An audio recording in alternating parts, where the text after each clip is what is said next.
Hey, and welcome back to Heimler's History. Glad you stopped by, because in this video we're going to get into one of the main themes of AP World History Unit 5, namely the Industrial Revolution. So we're going to talk about what it is and where it came from. So if you're ready, I'm ready, let's get to it. So the Industrial Revolution. Now, strictly defined, the Industrial Revolution is not that impressive sound. It's basically the process of making goods with machines in order to make labor more efficient. So basically we went from making stuff with our hands to making stuff with machines. But this shift in the method of production of goods led to worldwide changes in social and economic structures on such a massive scale that it's going to be hard for me to exaggerate the magnitude of its effects. And that's what the rest of the videos in this unit are going to explore. But for now, we're going to look at what caused the Industrial Revolution to begin. It just so happened that it started in the country of England. Now, why England? Well, I got 8 reasons for you. Number 1, proximity to water. As my grandpappy used to say, "Son, you can't bust a grumpy in England without running into some water somewhere." Thanks, grandpappy. But it's true. England is an island, and no matter where you lived on this island, there was abundant access to rivers and canals, and this is important because it created the conditions for easy and inexpensive trade. Reason number 2, metric buttloads of raw materials. Under the surface of England's soil lay huge deposits of coal, which would be the main source of energy powering the Industrial Revolution. Also,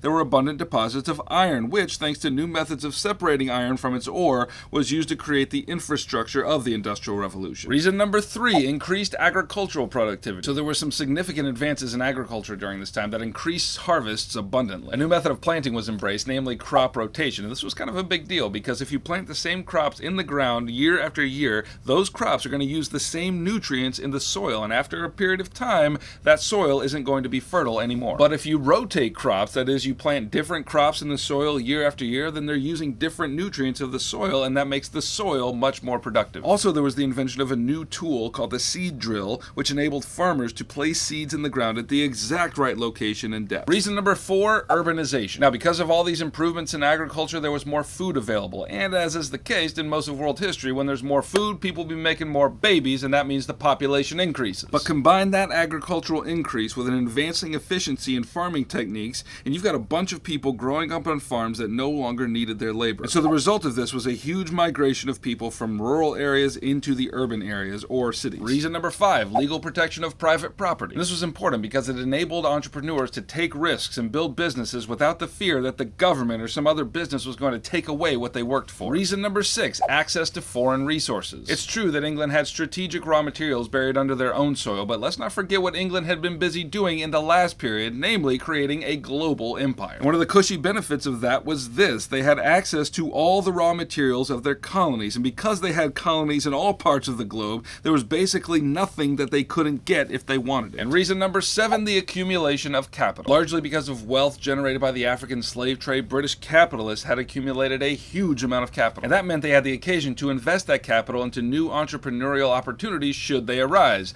And they did. Okay, now those are 7 macro conditions that enabled the Industrial Revolution to occur. But let's zoom in and look at the 8th reason on more of a micro scale, and that is the advent of the factory system. So a factory is just a place where goods for sale are manufactured. But people have always made goods for sale. What makes the factory special? Well, what makes a factory special is that it's capable of producing those goods in mass. You see, prior to the factory, if a good was going to be made for sale, like a chair, an artisan or a skilled laborer had to make that chair from beginning to end, and that made the production of goods very slow. But here's where I introduce you to the father of the factory, Richard Arkwright. In 1769, he invented the water frame, and this was a wheel that you could stick in moving water and get it to spin. And you may be saying, so what? Well, wait a second. Let me further introduce you to James Hargraves, who invented the spinning jenny in 1760. This little contraption made it possible for weavers to produce cloth at a much faster rate, and if you take the water frame and you hook it up to a spinning jenny, then baby, you got a machine making textiles faster than any human being ever could. And that was, in the simplest terms, the birth of the factory. But it wasn't just the method of production that changed, labor changed as well. Here's where I introduce you to Eli Whitney. He came up with the notion of interchangeable parts, and here's what that means. Whitney's application of this idea was to guns. Now remember, before this, people made things basically one at a time, so that trigger was made for that gun,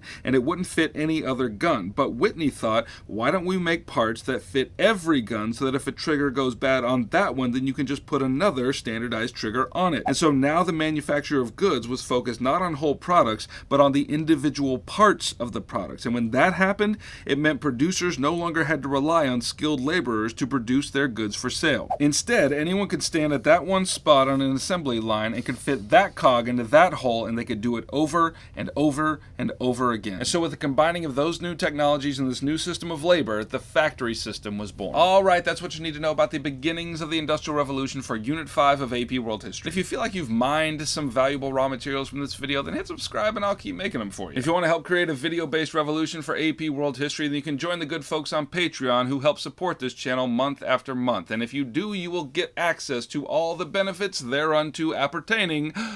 Heimler out.